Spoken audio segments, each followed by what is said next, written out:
later project. I've already imported some pictures into my library, and we will work with those. Now, the first step I'm going to do is I'm going to add some scenes.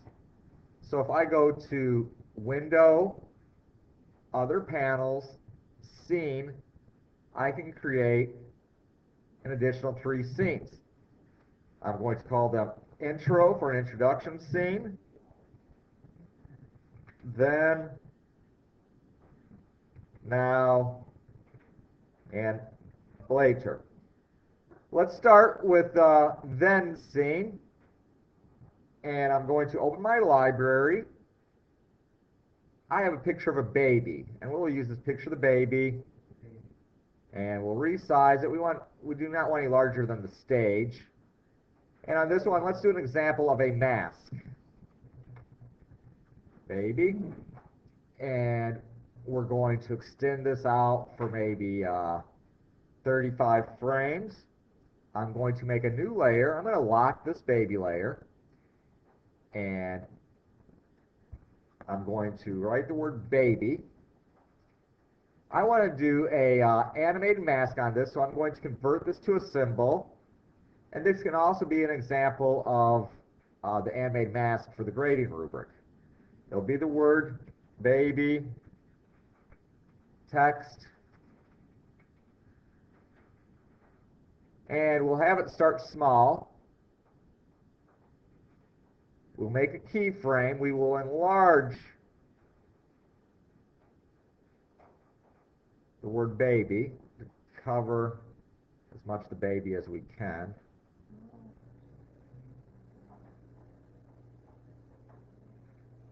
And we want to so have something like this. We'll do a tween, a classic tween. I right-click any frame in between, choose the classic tween option. I want to make this the mask, so I right-click on the layer, choose mask. So for scene 1, I have baby. Let's go to the now scene, open my library, see what we can do. We'll go underwater here. And let's do an example of a motion tween. And what could be under the water? We'll call this water. We will make a new scene, and we will draw a fish. See if I can draw a good fish. I bet I can. So we'll have it be a goldfish.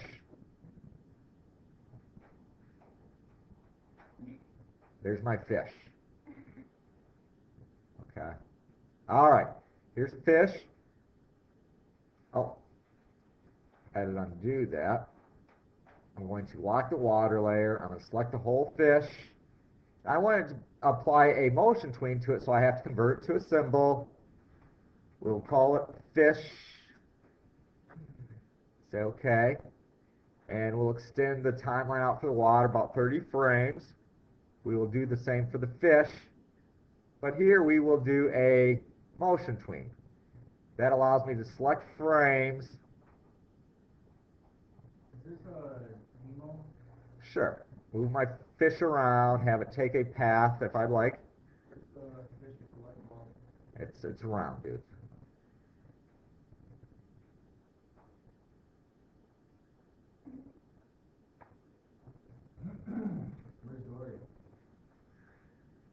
I'm making a video, man. Come on. You're ruining everyone's training here. Whoa, oh. My fish is so distorted now. I can fix my fish.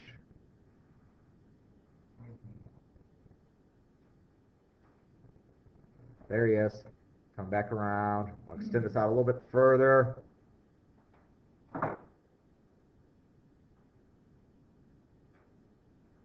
And remember, on these class motion tweens, you can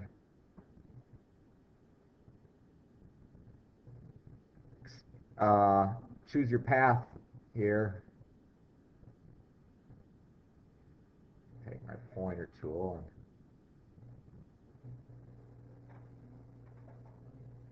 So here's an example of a motion tween.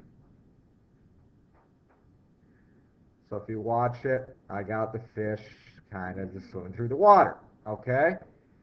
So I have something on my now scene, later scene in the library. What else do I have? I have a desert. So we'll drag the desert out. Oh man, there's a cat on a cliff. That makes a lot of sense. That's okay. We'll make this.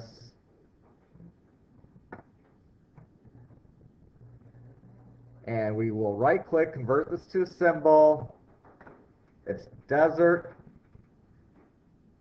And we will have it start visible. F6, we will have it fade away. So I'm going to go to color effect, alpha, lower to 0. Lower it to 0. Right click, do a classic tween, it fades away.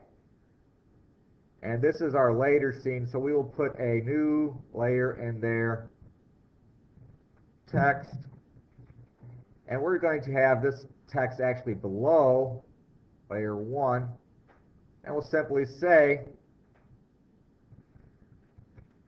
later, like I'm done with this project. Make it a little larger here.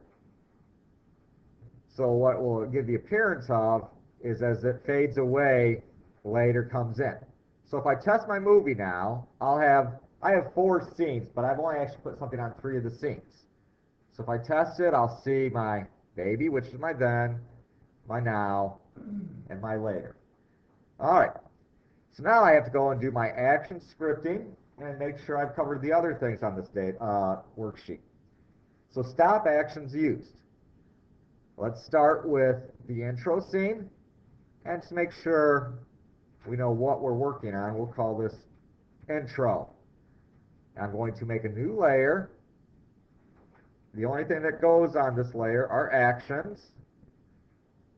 I select a keyframe, window,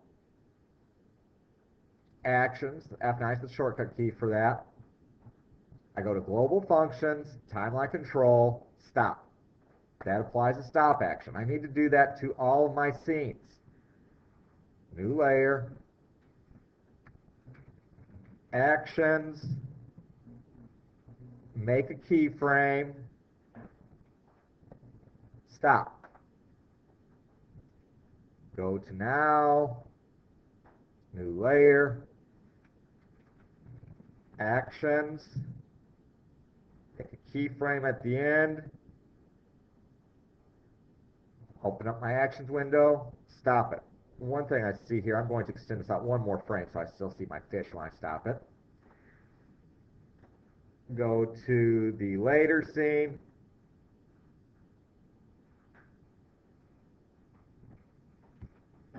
actions, make a keyframe at the end, and make it stop.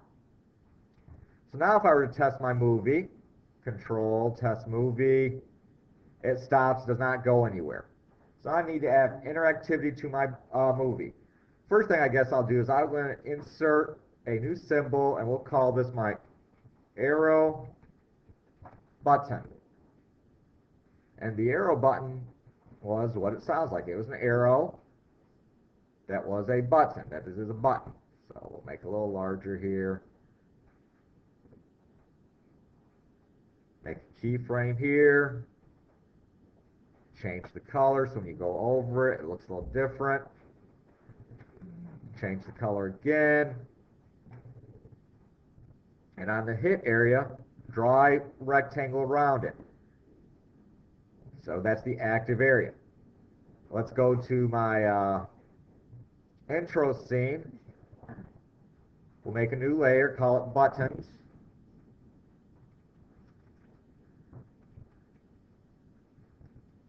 And now I do have to apply the action scripting to each scene.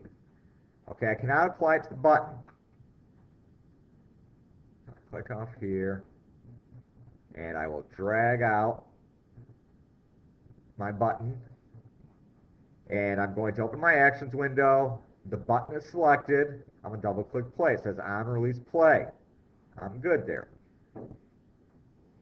Then I make a layer for my button,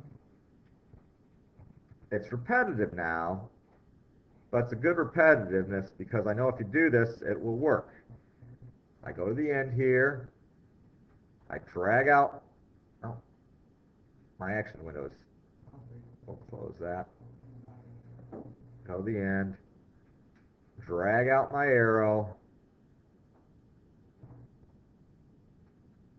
open my actions window, play.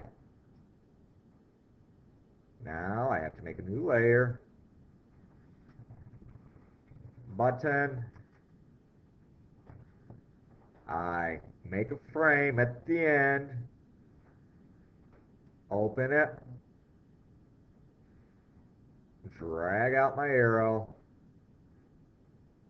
my actions window, I make it play. One more time here, going to make a new layer for my button, going to make a keyframe, F11, F11 opens my library, later, F9, make it play. So now let's test our movie, see where we're standing. If I test my movie, I have an intro, a button, I click on it, it goes to the then, it goes to now, it goes to later, it restarts. Good. One more thing to do, and then I'll be done. It's going to be on this intro scene. I'm going to put some more text. We'll change the color of the text if I can, so it sticks out. We'll say, then, now, later. I did that because I'm going to create an invisible button now that I can use to navigate to the different scenes. So insert a new symbol, IB, for invisible button. And what I do here is just on the hit area, just on the hit, I draw a rectangle. Then I can close it. I'm going to open my library on my buttons layer. I'm going to drag out my invisible button 3 times. These are called occurrences. I have 3 occurrences of this button. I may make it a little smaller here as well, just so it's just on the words.